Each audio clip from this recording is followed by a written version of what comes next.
Sejarah Kerajaan Mataram. Kerajaan Mataram kuno adalah kerajaan maritim yang terletak di pedalaman Jawa Tengah. Dalam beberapa catatan menyatakan bahwa kerajaan ini berada di wilayah yang dikelilingi oleh gunung, pegunungan, dan sungai. Di awal masa berdirinya, kerajaan ini merupakan kerajaan yang bercorak Hindu, namun mengalami perpecahan dan menjadi bercorak Hindu dan Buddha. Selain itu, kerajaan ini juga terbagi dalam masa atau periode yang berbeda yakni pada abad ke-8 berpusat di Jawa Tengah dan di abad ke-9 berpusat di Jawa Timur. Kala berpusat di Jawa Tengah dipimpin oleh dua wangsa yakni dinasti Sanjaya, Buddha, dan dinasti Shailendra, Hindu. Sedangkan di Jawa Timur diperintah oleh dinasti Isyana. Dinasti penguasa kerajaan Mataram kuno. Dinasti Sanjaya. Kerajaan Mataram kuno pertama kali didirikan oleh Raja Sanjaya yang bergelar Rakai Mataram Sang Ratu Sanjaya. Ia dikenal sebagai raja yang bijaksana, cakap, dan taat dalam beribadah.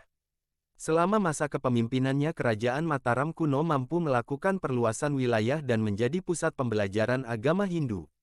Kemudian pada abad ke-8 Masehi Raja Sanjaya meninggal dunia dan digantikan oleh puteranya yang bernama Rakai Panangkaran. Di pemerintahan puteranya inilah terjadi perpecahan di kerajaan Mataram kuno yang berakibat pecahnya kerajaan menjadi dua yakni Mataram kuno bercorak Hindu dan Mataram kuno bercorak Buddha. Dinasti Shailendra. Dinasti Shailendra mulai memimpin kerajaan Mataram kuno di akhir abad ke-8 Masehi. Bahkan di dinasti inilah kerajaan Mataram kuno berhasil meraih masa kejayaan. Selain itu, dinasti Shailendra berhasil menyatu dengan dinasti Sanjaya dengan menikahkan Pramowardhani dengan Rakai Pikatan yang berasal dari dinasti Sanjaya.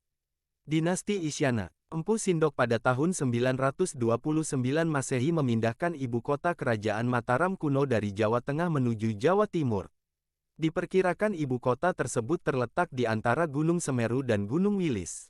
Selain itu, juga dilakukan perubahan nama menjadi Kerajaan Medang dengan Empu Sindok sebagai raja pertama dari dinasti Isyana.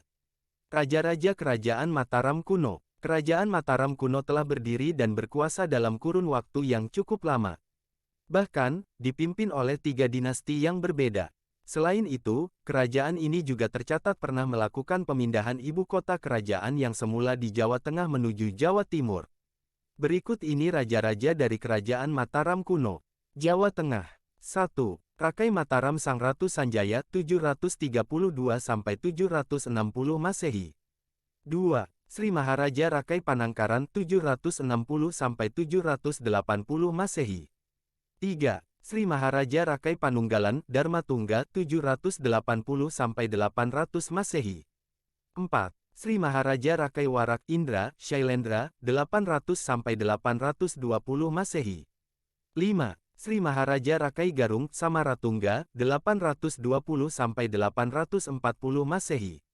6. Sri Maharaja Rakai Pikatan Dana Maharatu Pramodawardhani, 840–856 Masehi. 7. Sri Maharaja Rakai Kayuwangi alias Dialokapala, 856–882 Masehi. 8. Sri Maharaja Rakai Watuhumalang, 882–899 Masehi. 9. Sri Maharaja Rakai Watukara Diah Balitung, 899–915 Masehi. 10. Raja Daksa 915–919 Masehi.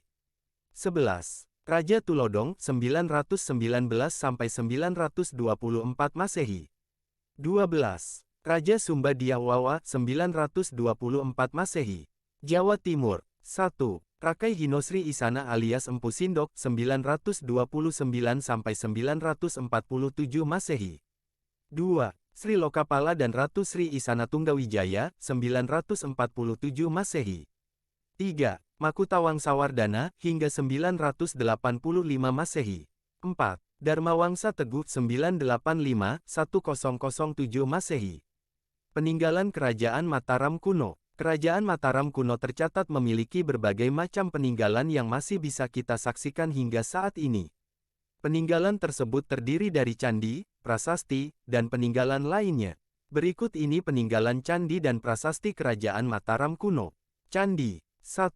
Candi Bima. 2. Candi Kalasan. 3. Candi Plaosan. 4. Candi Prambanan. 5. Candi Sewu. 6. Candi Mendut. 7. Candi Pawon. 8. Candi Puntadewa. 9. Candi Semar. 10. Candi Srikandi. 11. Candi Borobudur. Prasasti. 1. Prasasti Canggal. 2. Prasasti Kalasan. 3. Prasasti Mantiasih. 4. Prasasti Klurak. Masa kejayaan hingga keruntuhan Kerajaan Mataram kuno.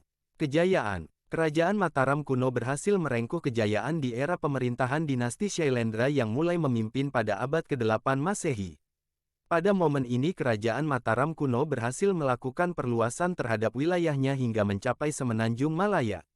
Selain itu, di bidang politik, ilmu pengetahuan, budaya, kesenian, dan sosial juga berkembang dengan sangat pesat. Salah satunya pencapaiannya adalah pembangunan Candi Borobudur. Keruntuhan. Peristiwa kehancuran Kerajaan Mataram kuno disebabkan karena adanya perselisihan yang berkelanjutan antara Jawa dengan Sumatera. Perselisihan tersebut diakibatkan adanya dendam oleh Raja Kerajaan Sriwijaya, Balaputradewa kepada Rakai Pikatan Raja Kerajaan Mataram kuno. Permusuhan dan perselisihan antara kedua raja tersebut terus berkembang dan berlanjut bahkan ketika dinasti Isyana berkuasa. Kala ibu kota Kerajaan Mataram dipindah ke Jawa Timur, Kerajaan Sriwijaya melancarkan serangan, namun dimenangkan oleh Empu Sindok yang merupakan raja kala itu. Keruntuhan kerajaan ini ditandai dengan meninggalnya Raja Dharmawangsa yang merupakan cicit dari Empu Sindok. Kala itu Raja Dharmawangsa tengah lengah karena merayakan pernikahan